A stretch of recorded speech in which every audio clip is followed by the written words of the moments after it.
Hi, good evening to everyone. Welcome to Investment Achievement. Okay, Nifty இன்னைக்கு all time ஹையை தொட்டு இருக்கு. இது எத்தனாவது ஆல் டைம் ஹைன்னுட்டு யாருன்னா தெரியுமா? அது பாட்டுக்கு தொட்டு தொட்டு விளையாடிக்கிட்டு இருக்கும். ஒரு ஐ போச்சுன்னா ஒரு லோ வரும், ஒரு லோ வந்தா மறுபடியும் ஐ போகும். ஒரு புல் மார்க்கெட்டோடைய ரேலி எப்படி இருக்கும்? ஒரு ஸ்விங் ஐ, ஒரு ஸ்விங் லோ, ஒரு ஸ்விங் ஐ, ஒரு ஸ்விங் லோ, ஒரு ஸ்விங் ஐ அப்படின்ட்டு தான் போகும். இதுல இந்த ஐல போனவனே மார்க்கெட் உச்சத்தை தொட்டது சரிவு அப்படின்ட்டு நிறைய பேர் நியூஸை சொல்லுவாங்க. மறுபடியும் மார்க்கெட் மேலதான் போகும், மறுபடியும் கீழே தான் இறங்கும். Okay, next of all Nifty அடுத்த கட்டம் நகர்வு எப்படி இருக்க போகுது? இன்னைக்கு கிட்டத்தட்ட ஒரு 733 புள்ளிகள், அதாவது 3.25%. நல்லா ஒரு விஷயத்த நல்லா சொல்லிக்கிறேன், கேட்டுக்குங்க. பிகினர்ஸ்க்கு நல்லா தெரிஞ்சுக்குங்க. எப்பவுமே இந்த சென்செக்ஸா இருக்கட்டும், பேங்க் நிஃப்டியா இருக்கட்டும், நிஃப்டியா இருக்கட்டும், ஒரே நேரத்துல இப்படி ஏறுதுன்னா அது மேஜர் ஈவெண்ட் டைம் அப்படின்ற நேரத்துல தான் ஏறும் இறங்கும் அப்படின்றது தான் இங்க கான்செப்டே.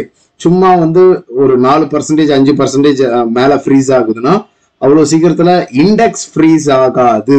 நல்லா புரிஞ்சுக்கணும் நண்பர்களே. மிகப்பெரிய ஒரு எதிர்பார்ப்பு பூர்த்தி அடையும் போதுதான் மேல போகிறதும், அந்த எதிர்பார்ப்பு ஏமாற்றமாவது கீழே வருவதுமாக மாறும்.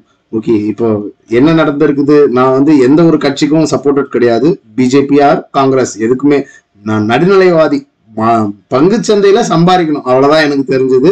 இதுல யார் ஜெயிச்சா என்ன, யார் தோத்தா என்ன, மார்க்கெட்டுக்கு எதிர்பார்த்த மாதிரி, எஃப்ஐஎஸ்க்கு எதிர்பார்த்த மாதிரி நியூஸஸ் வந்துச்சுன்னா அவங்க ஏத்த போறாங்க, நம்மளும் சேர்ந்து சம்பாதிக்க போறோம்.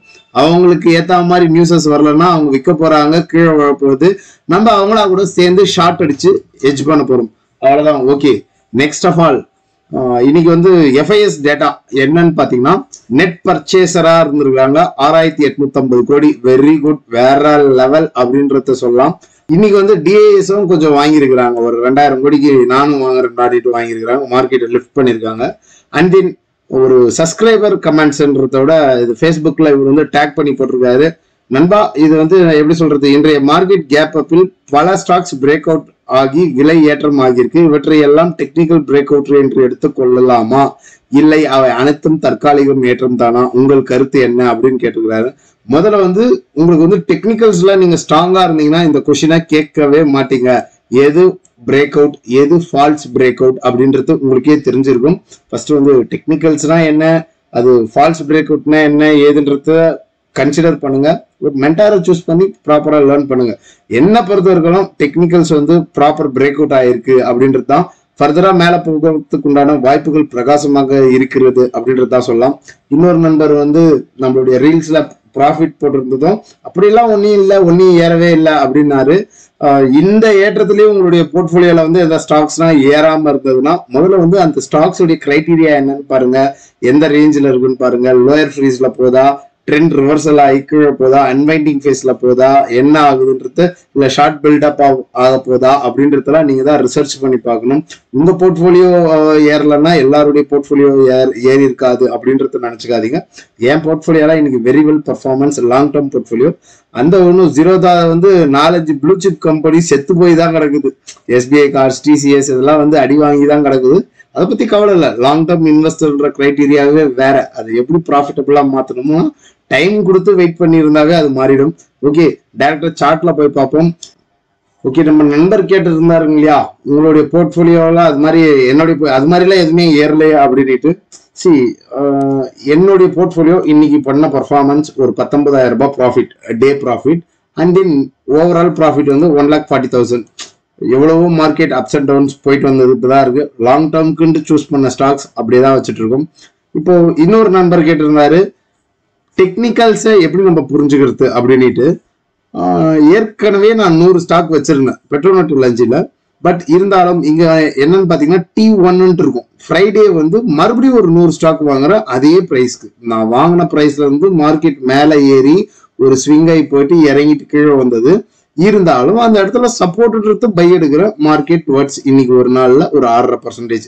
அண்ட் தென் ஜிபிபிஎல் அப்படின்ற ஒரு ஸ்டாக்கை பி ரேஷியோ எல்லாம் போட்டு படம்லாம் போட்டு ஃபேஸ்புக்ல போட்டிருப்போம். ஃபேஸ்புக் மற்றும் டெலிகிராம் சேனல்ல இல்லாத நண்பர்கள் டிஸ்கிரிப்ஷன்ல லிங்க் இருக்கு, ஜாயின் பண்ணிக்கோங்க. இன்னைக்கு ஒரு நாள்ல மட்டும் ஒரு 7.25% எகிரி இருக்கு.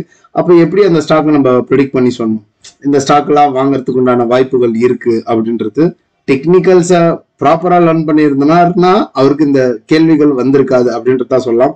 Okay, next of all Nifty என்ன ஆகும் அதுக்கு போகும். நம்மளுக்கு எது என்ன போனா என்ன, நம்ம தலைவன் என்ன ஆகும், இன்னும் கொடுக்குற தெய்வம் கொடுக்குமா அப்படின்றது பார்ப்போம்.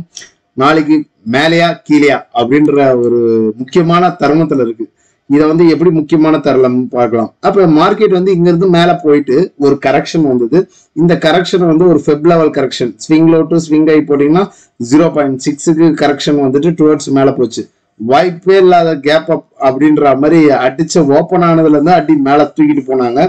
இதை நம்ம எப்படி புரிஞ்சுக்கலாம், ஒரு டெக்னிக்கல்ஸ்ல ஆல்மோஸ்ட் மார்க்கெட் வந்து ஒரு ஐல வந்திருக்கு. அப்ப எஃப்ஐஎஸ்டிஏஎஸ் வாங்கியிருக்கிறாங்கன்னா அவங்களுக்கு ஒரு எதிர்பார்ப்பு இருக்கு. என்ன எதிர்பார்ப்பு இருக்குன்னா, ஒரு டேட்டா வந்திருக்கு, அதாவது பிஜேபி வெற்றி பெறுமோ அப்படின்ட்டு. வெற்றி பெறும் அப்படின்ற டேட்டாவுக்கோசரமே மார்க்கெட் இப்படி தூக்கி இருக்கிறாங்க. நாளைக்கு மார்க்கெட் வந்து கேப் அப் ஓப்பனிங்ல, அதாவது 9:15 ஓப்பன் ஆகும், 10 மணிக்கு 11 மணிக்கு 11:30 மணிக்கு எல்லாமே கச்சேரி தெரிஞ்சிடும். ஒரு 2 ஹவர்லயே பொட்டியை உடைக்கும் போதே யார் முன்னிலை யார் பின்னிலை என்ன ஏதுன்றது. பிஜேபி பெரும்பான்மையாக 350 370 சீட்டுகளுக்கு மேல வாங்கிட்டாங்கன்னா நிப்டி மேற்கொண்டு உடச்சு தள்ளிக்கிட்டு போகும். நிப்டி பர்ஃபார்ம் பண்ணணும், யார் பர்ஃபார்ம் பண்ணணும், நம்ம தலைவன் ரிலையன்ஸ் பர்ஃபார்ம் பண்ணும். அவன் என்ன ரேஞ்சில் இருக்கான் தலைவர் இன்னைக்கு. இப்பயும் சொல்றேன், மார்க்கெட் லீடர்னா யாருன்றது தெரிஞ்சுக்குங்க. ஒரு நண்பர் வந்து அவர் அறியாமையில் அப்படி சொல்லியிருப்பாருன்னு நினைக்கிறேன்.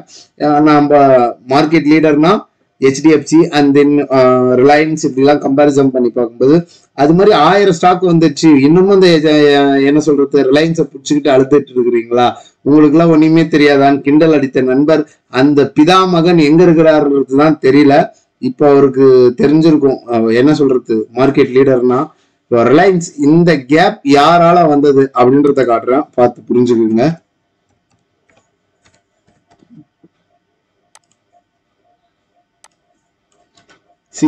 ரிலையன்ஸ் என்ன பேட்டர்ன் கொடுக்குதோ இங்க கண்டினியூஸா ஒரு 5-6 நாள் செல்லிங். இந்த 6 நாள் செல்லிங்க்கு ஒரு கேப் அப் போயிட்டு நிப்டியை ட்ராக் பண்ணி பாருங்க. 6 நாள் கண்டினியூஸா ஃபால் ஆயிட்டு ஒரே ஒரு கேப் அப். இப்போ ரிலையன்ஸ் இந்த கன்சால்டேஷனை உடைக்குமா? ஏன்னா முக்கியமான ஆட்கள் யாருக்கு, பிஜேபிக்கு சப்போர்ட்டரா இருப்பாங்க. அப்போ இந்த நிறுவனத்திலாம் நல்ல ஒரு பெட்டிங் போட்டிருப்பாங்க அப்படின்றது தான் எஃப்ஐஎஸ். இந்த ரேஞ்சை உடைச்சா அடுத்தது 3277 நல்ல ஒரு பொட்டன்ஷியலான மூவா இருக்கும். நாளைக்கு ஒரே நாள்ல ஒரு கேண்டல் இப்படி பெருமா கோயில் செவுறு மாதிரி வச்சாலும் ஆச்சரியப்படுறதுக்கு இல்லை. இது வந்து காலையில ஒரு 11:30 மணிக்கு மேல கேப் அப்ல ஓப்பன் ஆகி சஸ்டைன் ஆச்சுன்னா, ஒரு 1 hour கேண்டல் வந்து சஸ்டைன் ஆச்சுனாவே யூ ஷுட் கோ லாங். இந்த டார்கெட்டை ஈஸியா அட்டெண்ட் ஆகும். நல்ல ஒரு பொட்டன்ஷியலான கேண்டல் வந்திருக்கு, பிரேக் வரும் அப்படின்றது என்னுடைய எதிர்பார்ப்பு. இந்த எதிர்பார்ப்பு எப்படின்னு பாத்தீங்கன்னா, துங்கு ஆட்சி வரக்கூடாது பிஜேபி, புரியுதுங்களா? ஸ்ட்ராங்கா வரணும். ஒரு 350 370 பெரும்பான்மையில வெற்றி பெறணும். அது பிஜேபியா இருக்கட்டும் காங்கிரஸா இருக்கட்டும், யார் ஜெயிச்சாலும் மார்க்கெட்டுக்கு நல்லதுதான். ஆனா பெரும்பான்மையில ஜெயிக்கணும். அப்படி ஜெயிச்சாங்கன்னா வெறித்தனமான பர்ஃபார்மன்ஸ் இருக்கு அப்படின்றது தான் முக்கியமான விஷயமா இருக்கும். இதுல பிஜேபி வந்து ஜெயிக்காம தொங்கு ஆட்சி மாதிரி வருதுன்னா இங்க இருந்து மார்க்கெட் என்ன ஆகும்? நண்பர் கிட்ட இருந்தாரு இல்லையா, ஃபால்ஸ் பிரேக் அவுட் எப்படி கன்சிடர் பண்ணலாம். அது வந்து பிரேக் அவுட் ஆகாம தொங்கு ஆச்சுன்னா மீண்டும் கீழே அரைத்த மாவை அரைப்பதற்கு வந்து சேரும். நிப்டியும் அங்க வந்து ஒரு கரெக்ஷன் வரும். நாளைக்கு ரிசல்ட் ஆல்மோஸ்ட் முடிஞ்சு போச்சு. காக்காயும் குருவியும் கத்தும் போதே தெரியும் எது காக்கா எது குருவினிட்டு. இன்னைக்கு கத்தனது எது காக்கா எது குருவினிட்டு நான் சொல்லணும்ன்ற அவசியம் இல்லை, பார்க்கக்கூடிய நண்பர்களுக்கு தெரியும். நாளைக்கு ஒரு 9:15 ரிசல்ட் தெரிஞ்சிட போது. பொட்டியை உடைச்சாங்கன்னா மார்க்கெட் உடையும் போதே தெரிஞ்சுக்கலாம் யார் யார் இந்த சைட்ல இருக்கிறாங்கன்னுட்டு. ஸோ சொன்ன திங்ஸ் புரிஞ்சிருக்குன்னு நினைக்கிறேன். அண்ட் தென் ஹெச்டிஎஃப்சியும் வெறித்தனமான பர்ஃபார்மன்ஸ், பேங்க் நிஃப்டில வெறித்தனமா பர்ஃபார்ம் பண்ண போகுது அப்படின்றதான் சொல்லலாம். ஹெச்டிஎஃப்சி என்ன நடந்திருக்கு கிளீனா பாத்தீங்கன்னா, இந்த கன்சால்டேஷன் ஜோனை உடைச்சிருக்கு. இந்த லோல தான் சொன்னோம் வாங்குங்கன்ட்டு, யார் வாங்கினாங்கன்னு தெரியல. அட்லீஸ்ட் இப்போ ஒரு ப்ரீவியஸ் லோல சொன்னோம். எந்த இடத்துல சொன்னோம்? இங்க இருந்து இந்த லோல இருந்து மார்க்கெட் மேல போகுது ஒரு 12%. அப்போ அங்க வாங்கினவங்களுக்கு ஒரு 20%, ஒரு 20% வந்து அவன் கொடுக்குற அந்த கம்பெனிலேயே ஹெச்டிஎஃப்சில ஒரு 16% லோனை வாங்கியிருந்தா கூட போட்டு எடுத்துட்டு போயினே இருக்கலாம். அதுக்கிட்ட கடன் வாங்கி எடுத்துக்கிட்டு வரணும்னு சொல்லல, அக்கௌண்ட்ல வச்சிருக்கிற பணத்தை எடுத்து அந்த ஸ்டாக்கை வாங்கி வச்சிருக்கலாம் அப்படின்றதுதான் என்னுடைய கான்செப்ட். நல்ல ஒரு முன்னேற்றத்துக்கு உண்டான வாய்ப்பு இருக்கு. ஹெச்டிஎஃப்சில break out, clear break out ஆயிருக்கு. இப்போ இந்த லோல தான் வாங்கினவங்களுக்கு நம்ம சொல்லி வாங்கினவங்களுக்கு நல்ல இன்னும் டீசென்ட் ரிட்டர்ன்ஸா இருக்கும். வாங்கினா பொறுமையா இருக்கணும், இவ்வளவுதான் கான்செப்ட். என்னுடைய ப்ளூ சிப்ஸ் கம்பெனியும் 4-5 படுத்துக்கிட்டு தான் இருக்கு, நான் அதை பத்தி கவலையே படலையே. டிசிஎஸ் லாஸ்ல தான் இருக்கு, எஸ்பிஐ கார்ட்ஸ் லாஸ்ல தான் இருக்கு, அண்ட் தென் ஏஷியன் பெயிண்ட்ஸ் லாஸ்ல தான் இருக்கு. நீங்க ஒரு இன்வெஸ்டரா ட்ரேடரா அப்படின்றத ஸ்ட்ராங்கா இருந்தீங்கன்னா ஸ்டாக் மார்க்கெட்ல உங்களை அடிச்சுக்கிறதுக்கு ஆள் இருக்காது அப்படின்றதா சொல்லலாம். மற்றும் ஒரு பதவியில் உங்களை சந்திக்கிறேன். இப்படிக்கு உங்கள் நண்பன் பாலாஜி லலிதா. நன்றி, வணக்கம்.